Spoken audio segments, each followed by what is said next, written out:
시편 51편 13절부터 19절 같이 한 절씩 교독하도록 하겠습니다. 제가 먼저 13절 봅니다.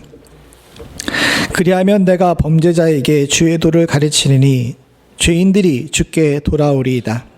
하나님이여 나의 구원의 하나님이여 피 흘린 죄에서 나를 건지소서. 내 혀가 죄의 이름을 굽히리이다. 주여 내 입술을 열어주소서. 내 입이 주를 찬송하여 전파하리이다. 주께서는 제사를 기뻐하지 아니하시나니 그렇지 아니하면 내가 드렸을 것이라. 주는 번제를 기뻐하지 아니하시나이다. 하나님께서 구하시는 제사는 상한 심령이라. 하나님이 여 상하고 통회하는 마음을 주께서 멸시하지 아니하시리이다. 주의 은택으로 시온의 선을 행하시고 예루살렘에 성 쌓으소서. 그때 함께 읽겠습니다. 그때 주께서 의로운 제사와 번제와 온전한 번제를 기뻐하시리니 그때 그들이 수소를 주의 제단에 드리리라. 아멘.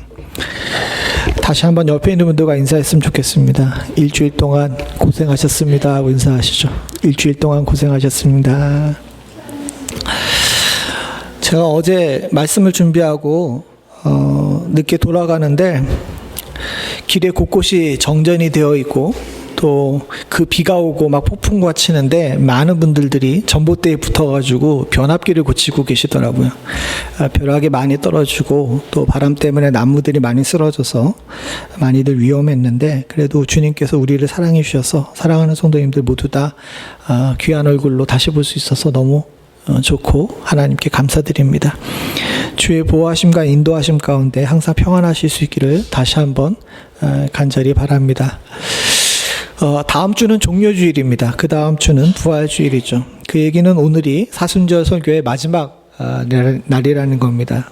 우리가 이 사순절 설교를 요엘서와 우리 이 시편 51편을 통해서 말씀을 통해서 하나님께서 우리를 회복시키고자 하시는 마음, 또 우리가 죄 가운데서 벗어나야 한다는 것에 대해서 깊이 생각을 해봤고, 특별히 51편을 통해서 회개하는 문제, 극한 죄 가운데서 우리가 다시 일어서는 문제에 대해서 함께 나눴습니다. 계속 말씀드리지만 회개의 목적이 무엇일까요? 회개의 목적은 죄를 짓고 나서 벌을 면하기 위해서 회개를 하는 것이 아닙니다. 세상의 법정은 그렇습니다. 죄를 인정하게 되면요, 판사가 순순히 죄를 인정하고 반성하는 기미가 있으니까 죄를 어떻게 해줍니까? 좀 경감해 주죠. 좀 어려운 단어긴 한데 경감해 줍니다. 한마디로 얘기해서 징역 5년 살 거를 징역 3년으로 이렇게 깎아주는 거죠. 세상의 기준은 그렇습니다. 저 사람이 반성하느냐 회개하느냐에 따라 가지고 죄로 인해서 받는 벌을 이렇게 깎아줍니다.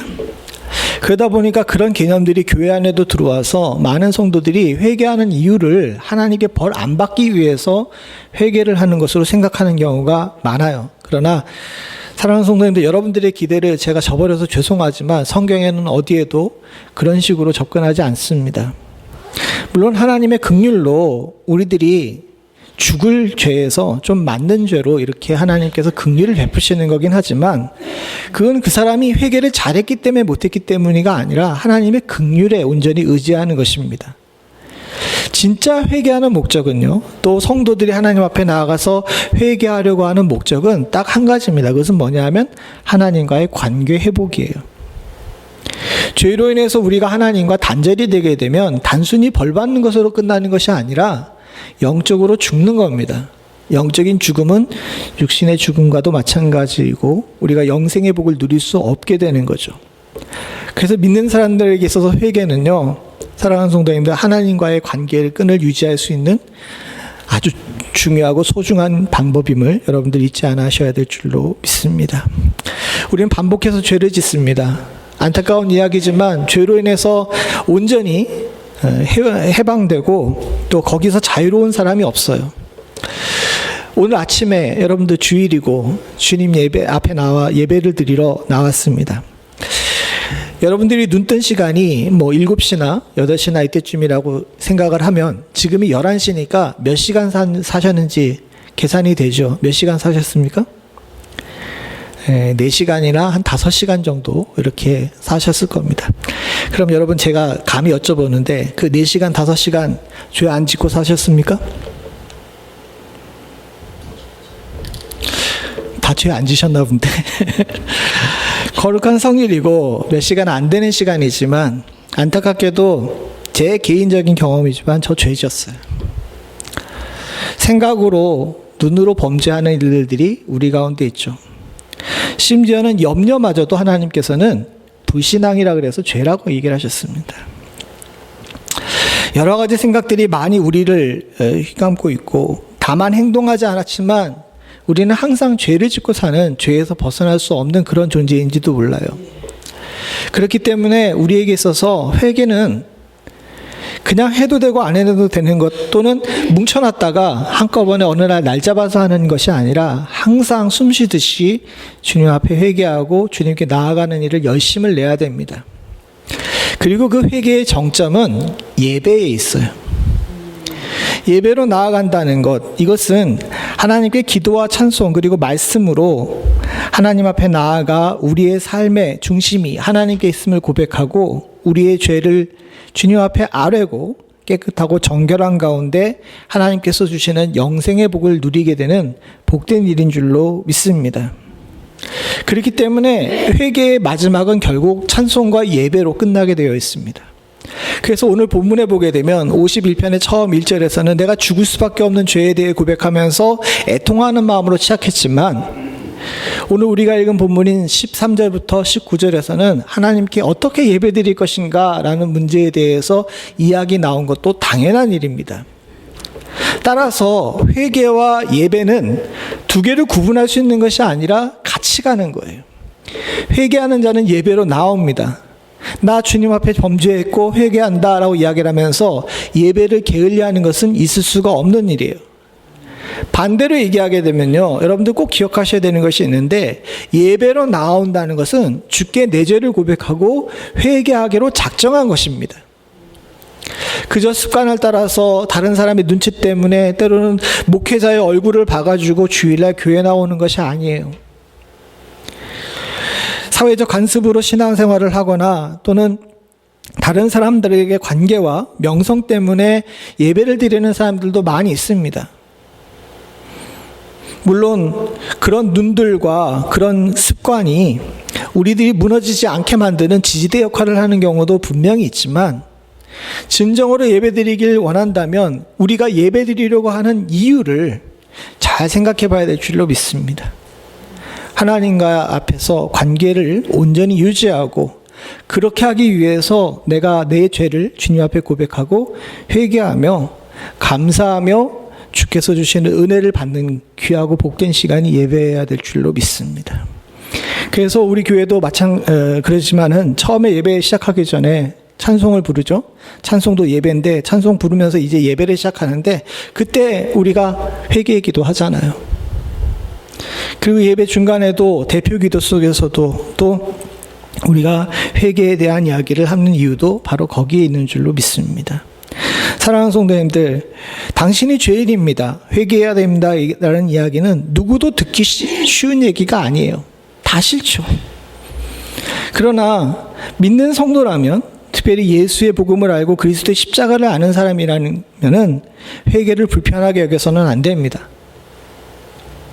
그 회개하는 것이야말로 우리들의 삶에 있어서 생명과 같은 호흡기 역할을 하고 있을 뿐만 아니라 예배의 중심이 되는 복된 이름을 저와 여러분들이 기억하시기를 원하고, 특별히 오늘 본문 13절부터 19절에서 다윗이 이 호흡과 같은 예배와 회개를 어떤 식으로 자신에게 적용했는지, 그리고 또 우리는 그 가운데서 어떤 교훈을 얻어야 되는지 함께 살펴볼 수 있는 은혜가 있기를 간절히 소원합니다. 회개라는 단어와 함께 성경에서 자주 쓰이는 단어가 있어요. 회개와 쌍을 이루는 단어인데 두 개를 씁니다. 하나는 돌아오라고, 하나는 나오라는 뜻이에요. 회개라는 이 이야기와 함께 본문에 많이 쓰여져 있는, 성경에서 많이 사용되는 단어 이 두 가지, 돌아오라와 나아오라는, 각각 돌아오라라고 할 때는 하나님께서 우리들에게 회복의 찬스를 주시고, 죄악으로 인해서 죽을 수밖에 없는 이스라엘 백성들에게 무한한 긍휼을 베풀어 주시고자 할 때 이 돌아오라는 단어를 씁니다. 너희들은 돌아와 나의 앞에 회개하라 라고 이야기를 하면서 돌아오라는 단어를 많이 쓰죠. 오늘 본문에도 51편에 보게 되면 주님 앞에 돌아가라는 이야기들이 종종 나오는 이유도 그렇습니다. 또 한 가지 쓰이는 단어가 있는데 그것은 뭐냐면 나아오라는 단어인 거예요. 돌아오라는 단어가 회개의 처음 시작을 얘기하라는 거면은 나아오라는 단어는 그 다음 단계를 이야기합니다. 회개하여 나의 앞에 나아오라 라고 이야기하실 때 나아오라는 의미는 이 말씀에 응답하는 자, 돌아오라는 말씀에 응답하는 자들을 가까이 부르셔가지고 저들의 죄악의 쇠사슬을 끊으시고 하나님의 무한하신 사랑으로 우리에게 해방되었음을 선언하는 복된 일인 줄로 믿습니다. 그렇기 때문에 회개에는요, 이 돌아오라와 나아오라는 단어, 이 두 가지를 중점적으로 생각해 봐야 되고, 우리도 하나님 앞에 돌아가는 일과 나아가는 일을 계속 꾸준히 해야 될 줄로 믿습니다.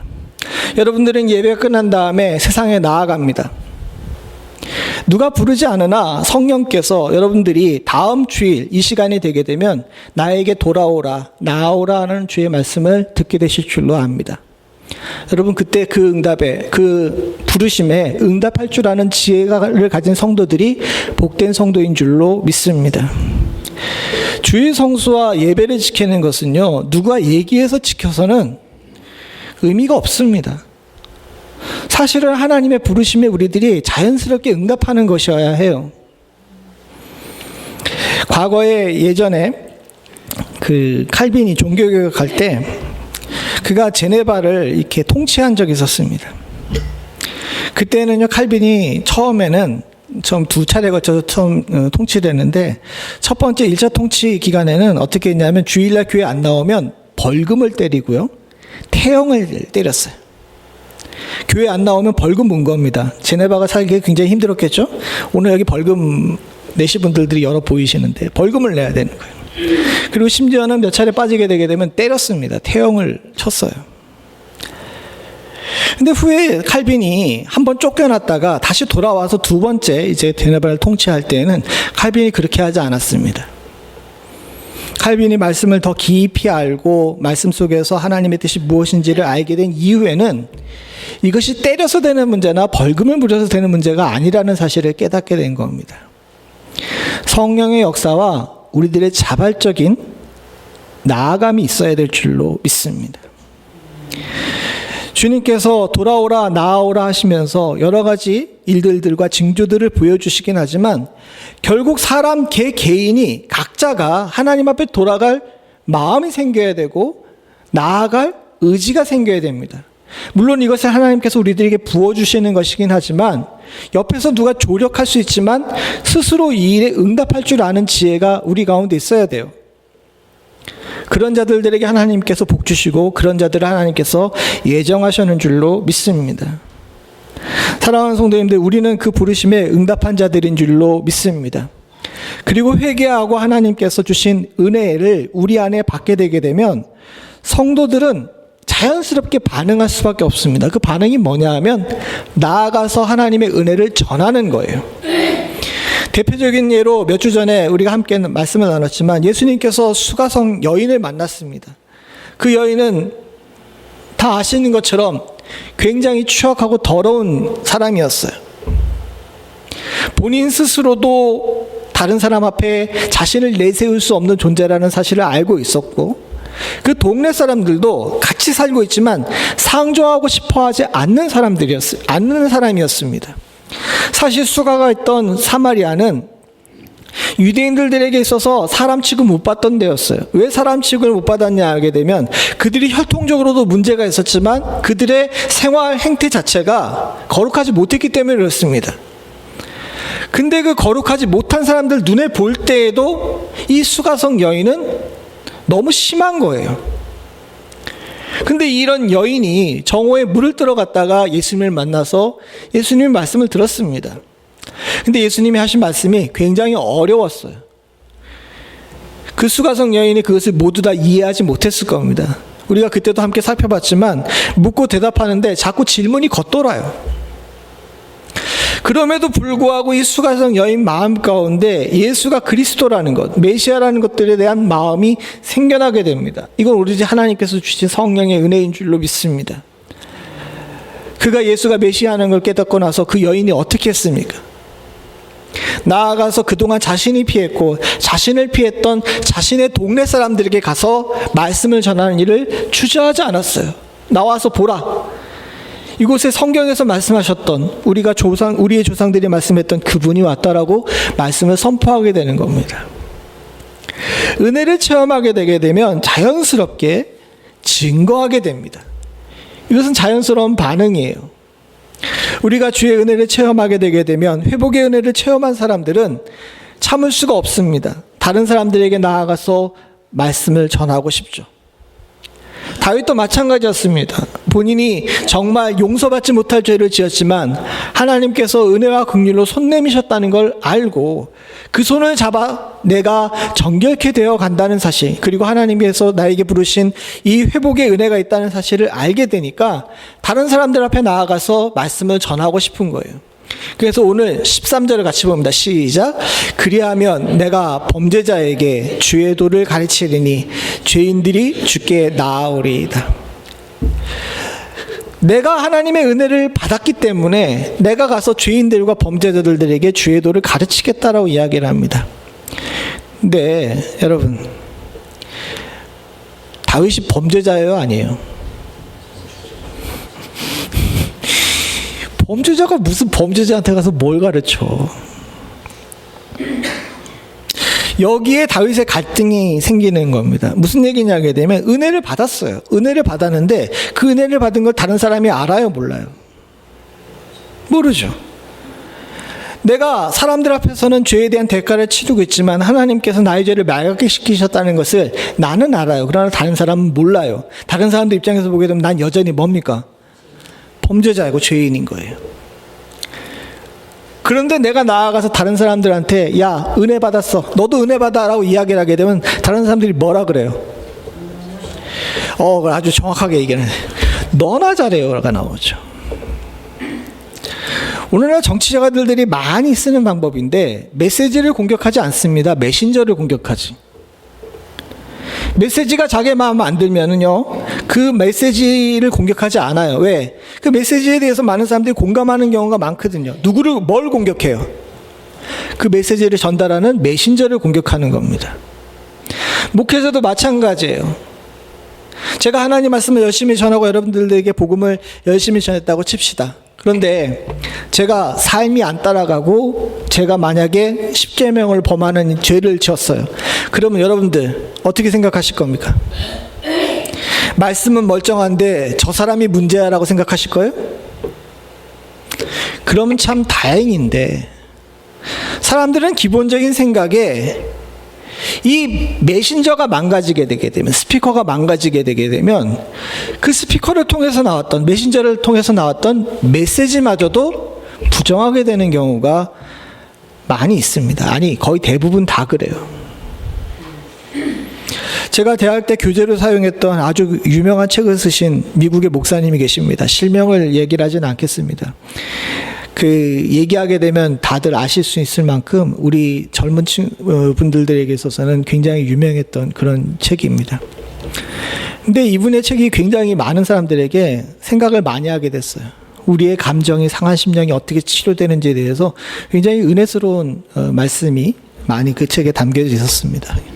그래서 교재로도 사용했죠. 그런데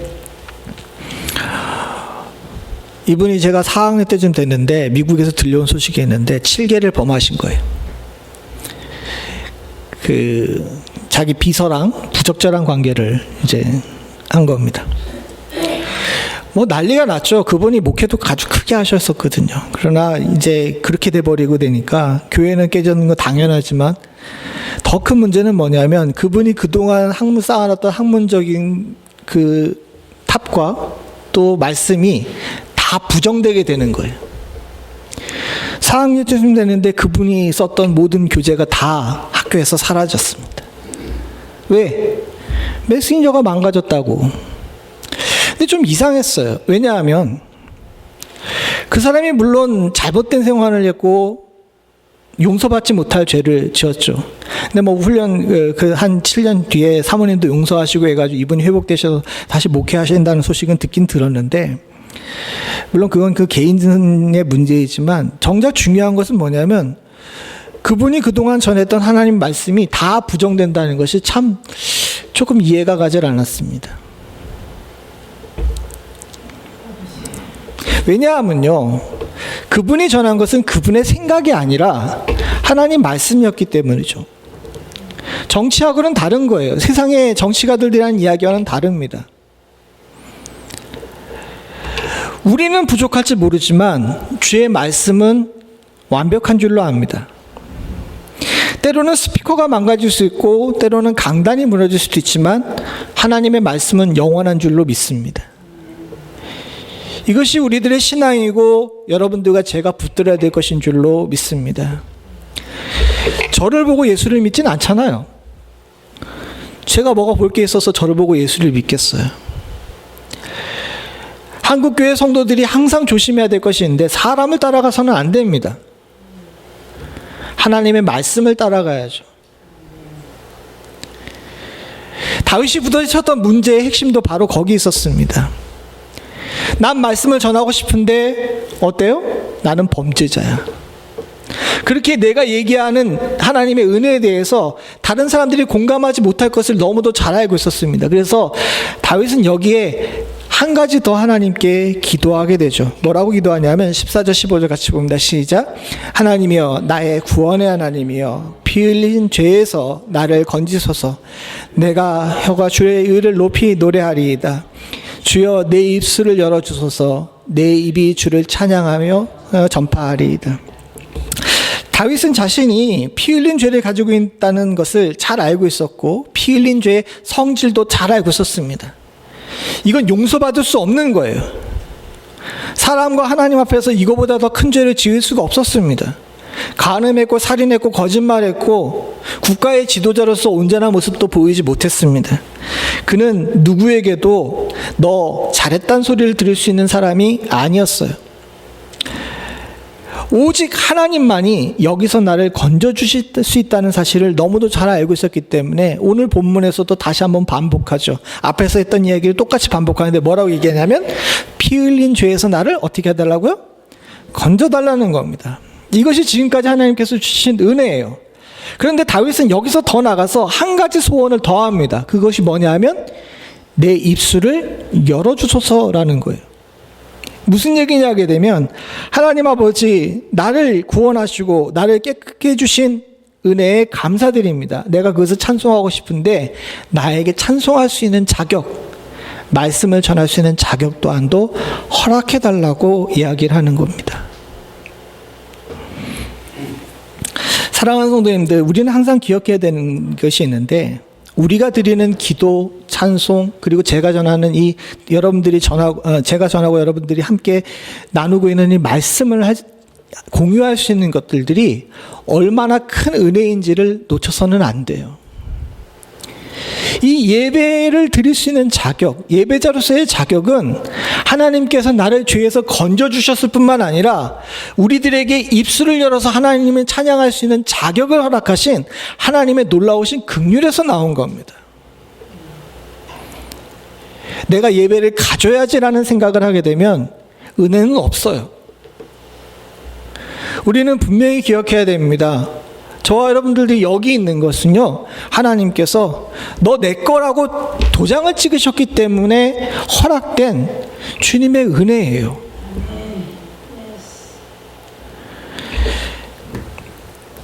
그렇게 여러분들 이 귀하고 복된 은혜를 가벼이 여겨서는 안 되는 줄로 믿습니다. 우리 교회는 안 그래서 참 다행인데 한국에서 한참 목회할 때 무려 12주 연속 주일날 아침에 비가 온 적이 있었어요. 일주일 내내 맑다가 꼭 주일날만 되면 비가 쏟아지는 거예요. 12주 연속. 근데 이 비가 오게 되면요, 여러분들 되게 이상하지만 우리 교회는 이 폭풍 속에서도 교회를 뚫고 교회를 나오시는 분들이고, 심지어는 이 코로나 때도 교회에 나와서 예배드려야 되겠다고 하시는 분들이 있는 곳이라 잘 적용이 안 되지만, 교회 주일날 비가 내리게 되면 교회 출석이 60%제로 줄어요. 그러니까 처음에 한두 주는 그냥 넘어가는데, 이게 4주, 5주 되고 나니까 주일날 아침만 되게 되면 목회자들이 새벽 예배 끝나고 나서 다 하늘만 쳐다보는 거예요. 오늘은 비가 내리나 안 내리나. 돌이켜보게 되면 아주 한심한 일입니다. 사랑하는 성도님들, 우리가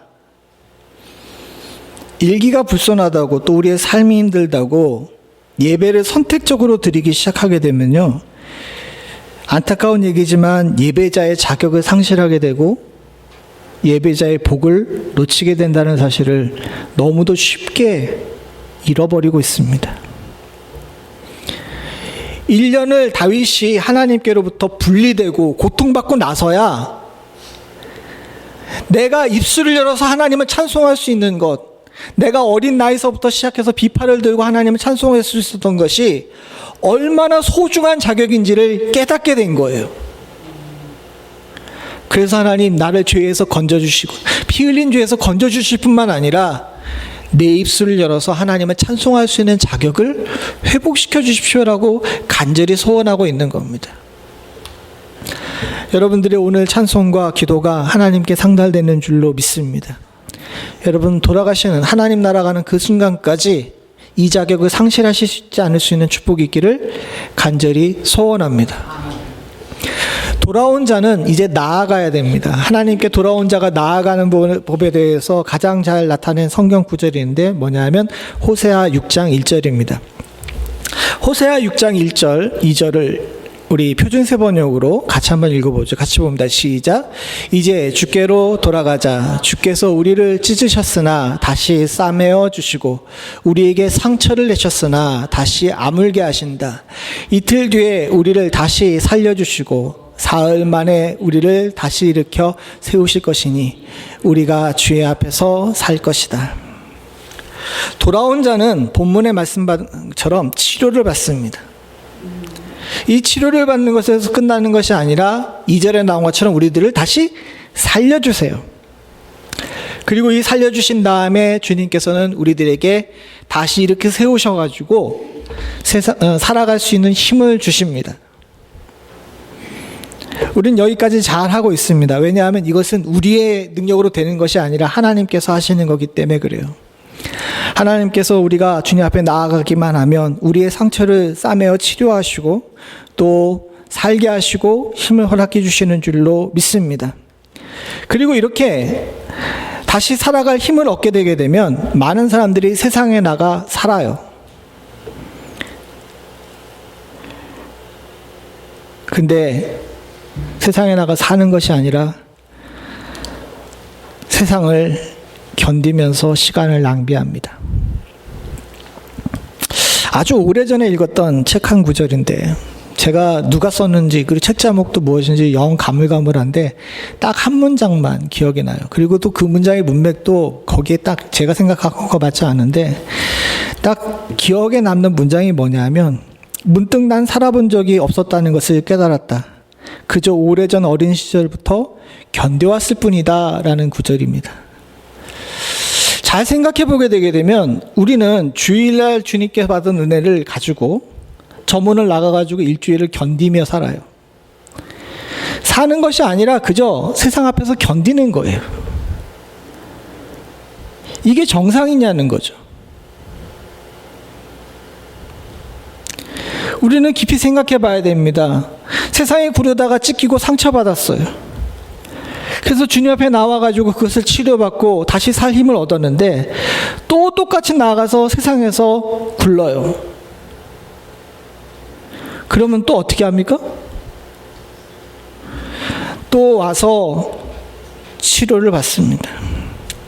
마치 어린아이가 바깥에 나가가지고 놀이터에서 놀다가 깨져가지고 얼굴이 찢어져가지고 왔어요. 엄마가 약을 발라줍니다. 이거 다 나을 때까지 가만히 있어라고 이야기를 하죠. 다 나았어요. 그리고 다시는 그렇게 놀지 마, 험하게 놀지 마라고 얘기했는데 아이는 어떻게 하죠? 또 나가서 이번엔 반대편을 긁어가지고 오죠. 그게 애들이에요. 근데 우리가 똑같이 그렇게 하고 있습니다.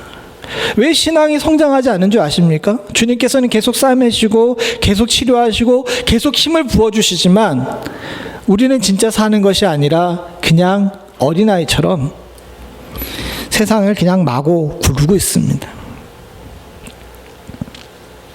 저는 아까 전에 읽었던 그 문장을 보면서 인생이 참 비참하다는 생각을 갑자기 하게 됐어요. 하나님께서 우리를 고쳐주시고 다시 힘을 주신 것은 우리들에게, 저와 여러분들이 정말 바르고 제대로 살게 하시기 위해서 아버지 마음으로 고쳐주시고 힘을 주신 것이 분명한데, 우리는 치료받은 생명을 가치 있게 여기지 않고 그저 시간을 견디는 데 사용하는 경우가 너무도 많은 겁니다. 그래서 오늘 본문을 잘 보세요. 다시 이렇게 세우신 다음에 뭐라고 얘기합니까? 2절 마지막에 우리가 주의 앞에서 살 것이다 라고 이야기를 하죠. 치료받았으면요, 세상을 나가서 견디는 것이 아니라 주님 앞에 살아야 됩니다. 이것이 주께서 원하시는 일이고 주께서 우리들에게 기대하시는 일이자 저와 여러분들을 향한 하나님의 아버지의 바람이세요. 다윗은 앞에 말씀드린 것처럼 1년 동안 하나님과 사이가 단절이 되었습니다. 그게 얼마나 괴로운 일인지를 너무 잘 알아요. 근데 더 큰 문제는 뭐냐면, 내가 이 문제를 치료받고 다시 살아난다 할지라도 긴장을 풀고 세상에 나가 살면 똑같은 일이 벌어진다는 거라는 사실을 너무도 잘 알고 있었습니다. 그렇기에 이 호세아 6장 2절에 나온 것처럼 하나님 안에 살기를, 하나님 앞에 살기를 간절히 소원하고 있습니다. 그걸 뭐라고 표현했냐 하게 되면요, 18절 19절에 보게 되면 특별히 18절을 먼저 보죠. 같이 봅니다. 시작. 주의 은택으로 시온에 선을 행하시고 예루살렘에 성을 쌓으소서. 선을 행하신다는 것을 다른 성경에는 돌보신다라고 번역을 합니다. 표준 세번역이나 공동 번역이나 세번역이나 똑같이 그래요. 즉 주의 은택을 시온에 부으셔서 나를 돌봐주십시오라고 이렇게 이야기를 한 겁니다. 다윗은 치료받은 이후에 나가서 세상을 살지 않고 하나님께서 쌓으신 성에서 주의 돌보심 가운데 보호받고 돌보심으로 살기를 원했던 겁니다. 이게 우리들이 기대해야 될 일이에요. 그리고 더 나아가서 주께서 쌓으신 성에서 보호를 받고 주께서 주시는 돌보심으로 주의 은혜 가운데 먹고 마시면서 19절 같이 보죠. 시작. 그때 주께서 의로운 제사와 번제와 온전한 번제를 기뻐하시리니 그때에 그들이 수소를 주의 제단에 드리리이다. 자꾸 그때란 단어가 반복이 되는데, 내가 주님 앞에 살게 되는 그때, 주의 성에 사는 그때, 주의 돌보심 가운데 사는 그때에 진정한 예배로 하나님께 영광을 돌리는 삶, 이것을 주님께서 우리들에게 기대하시고 계시다는 겁니다. 사랑하는 성도님들, 여러분들을 위해서 하나님은 성을 쌓으실 준비가 되어 있어요. 문제는 우리가 자꾸 가출을 한다는 것에 있습니다. 자꾸 집 밖으로 튀어나가니까 쌓은 성이 의미가 없어요. 그 성에서 돌봐주실 준비가 되어 있는데 우리는 자꾸 그 돌보심 가운데서 벗어나려고 합니다. 다윗은 자신이 경험했던 그 단절의 아픔을 기억하고 있기 때문에 이곳에서 벗어나지 않기를 원했던 겁니다. 성 밖에 나가봤더니 긴장을 풀고 세상이 원하는 세상의 왕들처럼 살아봤더니 그것은 사는 것이 아니라 또 다른 지옥이라는 사실을 깨달았기 때문이죠. 그래서 그는 진정 사는 길을 택하기로 했습니다. 하나님 앞에 주의 쌓으신 성 안에 사는 것이죠. 맞습니다. 사랑하는 성도님들, 우리는 어쩔 수 없이 세상에 나가 살아야 됩니다. 일주일 동안 바깥에 나가가지고 세상 사람들에게 치여야 됩니다. 그러나 한 가지 놀라운 사실은요, 주께서 쌓으신 성은 이 예배당에만 있는 것이 아니라 여러분들의 가정에도, 여러분들의 일터에도, 여러분들이 움직이는 그 어떤 곳에도 주님은 성을 쌓으실 수 있는 능력이 있으신 줄로 믿습니다. 다만 우리가 해야 되는 것은 무엇이냐면, 우리가 어느 시간에 어느 곳에 존재하든지 관계없이 내가 하나님 앞에 살고 있다는 사실을 잊지 않고 하나님 앞에 사는 것처럼 우리의 마음의 중심을 놓치지 않는 데 있는 것인 줄로 압니다. 여러분들이 어떤 생각을 가지고 있고, 어떤 경제적 위치에 있고, 어떤 정치적인 생각을 가지고 있고, 어떤 사회적인 위치에 있는지 하나님께서는 그걸 별로 대수롭게 여기지 않으세요. 주님 보시기에는 다 먼지 같거든요. 주님께 의미 있는 존재, 주님께서 진정 사랑하시고 복주시기를 원하는 존재가 되길 위해서는요, 사랑하는 성도님들, 하나님 앞에 사는 존재가 되어야 합니다. 이 하나님 앞에 사는 존재, 코람데오의 존재가 돼야 그때부터 하나님께 의미가 있는 존재가 돼요. 저는 사랑하는 성도님들과 제가 주님 앞에 시간을 날리는, 그저 삶을 견디는 사람들이 되지 않기를 간절히 소원합니다. 주께서 주시는 귀하고 복된 이 시간들을 정말 복되게 살아가실 수 있는 사는 존재가 되실 수 있기를 간절히 소원합니다. 주님께서 쌓으신 성에서 주의 돌보심을 받으며 주의 안에서 사는 우리가 또 한 가지 놓쳐야 될 것이 있습니다. 놓치지 않아야 될 것이 있습니다. 그것은 뭐냐면, 앞에 입을 열어주심을 간구할 때 우리가 함께 생각해 봤듯이 우리가 온전하지 않다는 것이에요. 생각을 해보십시오. 찢기고 상처받았는데 어떻게 흉터가 안 났겠습니까? 목사님 모르시는데 후시딘이랑 마데카솔은 흉터가 안 남아요, 이렇게 얘기하시면 할 말은 없지만 흉터 남아요. 제가 한창 막 전도사 생활하면서 힘들게 이렇게 사역을 할 때 잠깐 이렇게 정신을 놓은 적이 있습니다. 그래가지고 교회 내에 방화 철문이 있었는데, 신도시에서 그 사역할 때인데 방화 철문에다가 이렇게 찌은 거예요. 이게 피가 철철 났습니다. 그래서 막 급하게 이제 강남 세브란스에 이제 가가지고, 거기서 가장 가까운 대형 병원이라 거기를 가가지고 이렇게 봤는데, 봤더니 이 찢어진 거예요. 여러분 티 안 나죠? 제 얼굴이 이렇게 찢어져가지고 그때 많이 꿰맸는데, 딱 어디 찢어졌냐면 눈썹에 이렇게 찢어진 거예요. 이렇게.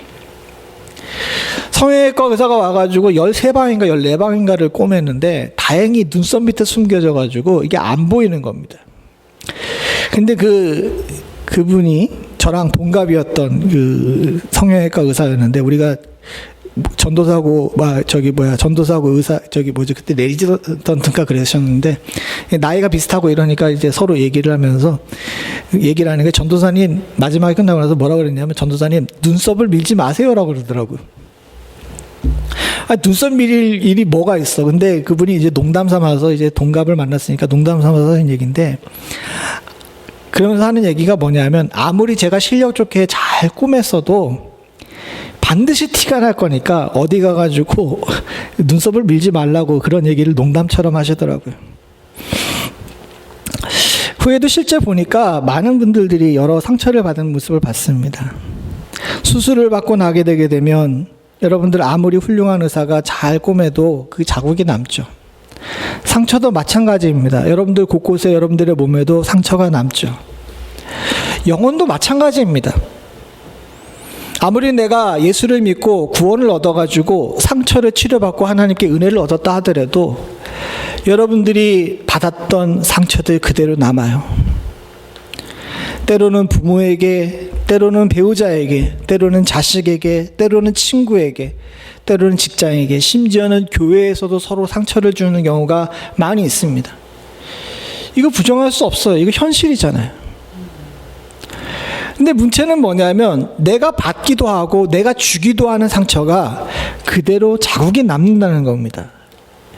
영혼의 상처는 육신과 다르게 육신의 상처는 내가 받은 상처만 흉터로 남는데 영혼의 상처는 희한하게도 내가 준 공격도 그대로 나한테 흉터로 남아요.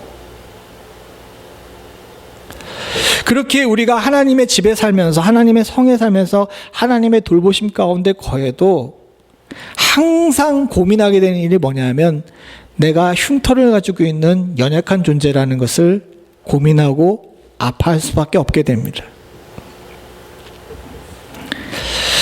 다윗은 더 절실하게 느꼈어요. 이제는 내가 죄 짓기 전의 사람으로 돌아갈 수 없다는 사실을 너무도 잘 알게 됐습니다. 밧세바 사건 전과 밧세바 사건 후의 다윗은 완전히 다른 사람이에요. 밧세바 사건 전의 다윗은 모든 사람들에게 사랑받고 있던 사람이었습니다. 많은 사람들이 어렸을 때부터 그가 이루었던 영웅적인 일들을 기억했었고요. 그가 어떤 악조건 속에서도 굴하지 않았던 믿음의 사람이라는 것들을 잘 알고 있었습니다. 그가 이야기하게 되면 심지어는 그와 정치적으로 다른 입장에 있어서 사울 왕가를 지지하는 사람이라 할지라도 다윗이 하는 이야기에 귀를 기울이고 그와 함께 힘을 보태는 일에 주저하지 않았어요. 근데 다윗이 밧세바 사건 이후에는 전혀 다른 위치에 있게 됐습니다. 모든 사람들이 그를 좋아하지 않아요. 심지어는 따르는 사람들조차도 저 사람이 가지고 있는 흠을 인하여서 뒤에서 손가락질하게 됩니다.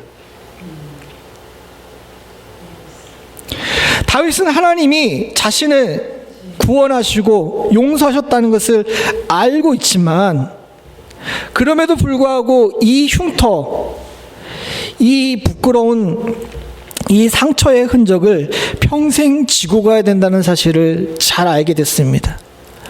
그런데 내가 하나님 앞에 예배를 드린다고?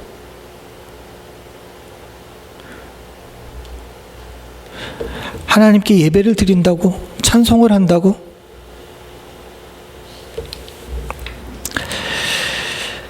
다윗은 예배에 대해서 고민을 많이 하게 된 거예요. 이 자격 없는 내가 하나님께 예배 드려도 되는지에 대해서. 근데 그때 다윗이 구약시대 사람이라면 도저히 할 수 없는 아주 위대한 고백을 하게 됩니다. 그 고백이 뭐냐면 16절입니다. 같이 봅니다. 시작. 주께서는 제사를 기뻐하지 아니하시나니 그렇지 아니하면 내가 드렸을 것이라. 주는 번제를 기뻐하지 아니하시리이다. 이거는 율법을 정면으로 부정하는 겁니다. 예수님이 오신 다음에 신약의 사람들은 이런 고백을 할 수 있어요. 그러나 구약을 살던 다윗 입장에서 보게 되면, 율법을 수호해야 되는 이스라엘 왕의 입장에서 보게 되게 되면 제사를 부정하고 번제를 기뻐하지 아니하신다라고 이야기하는 것은요, 정말 이단인 거야. 있을 수가 없는 일이죠. 그럼에도 불구하고 다윗이 이런 얘기를 할 수 있었던 것은, 그가 상처받은 영혼으로서 곰곰이 생각해 봤더니 하나님께 드리는 예배는 무엇이 중심이 되어야 되느냐? 완벽한 제사장이 흠없는 물질로 온갖 절차를 지키면서 주의사항을 지키면서 드리는 그런 예배를 원하시는 것이 아니라는 사실을 깨달은 거예요. 주님께서 진정 원하시는 것은요, 주님께서 진정 기뻐하시는 것은 무엇인가를 다윗이 고민해 봤더니 그런 절차와 흠없는 제물이 아니라 7절에 나온 것처럼 같이 봅니다. 시작. 하나님께서 구하시는 제사는 상한 심령이라. 하나님이여 상하고 통회하는 마음을 주께서 멸시하시지 아니하리라. 다윗은 제사가, 예배가 하나님이 기뻐하시게 하는 일이라면 진정 하나님이 기뻐하시는 것이 무엇인가에 대해서 고민하게 된 겁니다. 그리고 그 고민 끝에 나온 결론이 뭐냐면, 하나님께서는 완벽을 원하는 것이 아니라 전심을 원한다는 것을 깨닫게 된 거예요. 주님 앞에 완벽한 자가 누가 있습니까? 제가 아까 말씀드린 것처럼 불과 4시간, 5시간에도 우리는 죄에서 벗어날 수가 없는 불완전한 존재예요. 왜? 영혼이 상처받았기 때문에 똑바로 서기가 쉽지가 않아요. 그러나 그럼에도 불구하고 우리가 주님 앞에 나올 수 있는 것은요, 나는 완전한 존재, 완벽한 존재는 아니지만 우리들에게는 뭐가 있어요? 하나님을 향한 사랑과 하나님을 향한 갈급함이 있기 때문입니다. 주님은 우리에게 전심을 원하십니다. 전심이라는 것은 온전히 하나님만을 사랑하는 것을 뜻해요. 우리와 하나님 사이에 그 누구도 끼어있기를 원치 않습니다. 주님께서는 오로지 그리스도의 십자가와 예수 그리스도 보혈 이외에는 하나님과 우리 사이에 그 어떤 것도 존재하지 않기를 원하고 계십니다. 이것이 예배자의 자세이고 이것이 진정한 회개자의 자세인 줄로 믿습니다.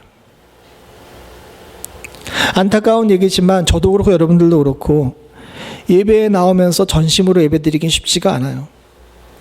세상의 걱정 그대로 끌고 온 적도 있고요. 또는 예배드리러 오기 전에 싸웠던 말다툼이 있습니다. 한 목사님이 그런 얘기를 하셨는데 자기는 주일날 아침에 나올 때 사모님이랑 같은 차를 타고 나오지 않는답니다. 왜 그럴까요? 목사한테 제일 바른 소리 하는 사람이 누구야? 근데 목사는 그게 듣고 싶을까요? 안 듣고 싶을까요? 설교하는 내내 사모님이 했던 잔소리가 다 생각이 난다는 겁니다. 여보, 오늘은 설교 빨리 하지 마. 성도들이 이야기할 때 성도들 얘기를 예화로 들지 마 하면서 온갖 잔소리를 이야기를 합니다. 사모님 입장에서 걱정이 되죠. 오늘날 목사님이 또 설교 자리에 가가지고 어떤 실수를 할까 걱정이 되니까 다 얘기를 하는 거야. 근데 그것이 다 목사님한테 뭐가 되는 거예요? 하나님과 나 사이를 가로막는 이제 이물질이 되는 거죠. 다른 나라면 좋은데 사모님들도 특징이 있어. 다른 나라는 조용히 있다가 언제만 얘기해? 왜? 목사들이 그때는 화 안 낼 걸 알고 있거든. 그냥 목회자 사이의 이야기지만 아닙니다. 여러분들도 마찬가지예요. 사실은 우리의 삶 속에서 하나님과 우리 사이에 너무 끼어있는 이물질들이 많아요. 때로는 가족, 때로는 자녀, 때로는 삶의 무게. 그러나 사랑하는 성도님들, 주님이 진정 예배 시간만큼은, 주님 앞에 나아가기를 원하는 이 주님께 드리는 복된 예배 순간만큼은 그 어느 것도 끼어있지 않기를 원하신다는 사실을 잊지 않으실 수 있기를 소원합니다. 거기엔 누구도 간섭해서는 안 됩니다. 그리고 그 누구의 간섭도 여러분들 단호하게 배제해야 될 줄로 믿습니다.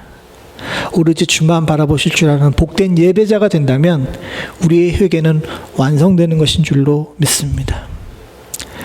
다윗은 그가 죽을 죄에서, 누구에게도 용서받지 못할 죄에서 이 기도를 시작합니다. 그리고 마지막에 주님 앞에 드리는 전심과 전력으로 드리는 예배, 내 상한 심령과 여기 나와 있는 통회하는 마음, 이거 가지고 주님 앞에 나아가서 하나님의 은혜와 긍휼을 받는 이 복된 자리, 여기서 이 기도를 끝마치게 됩니다.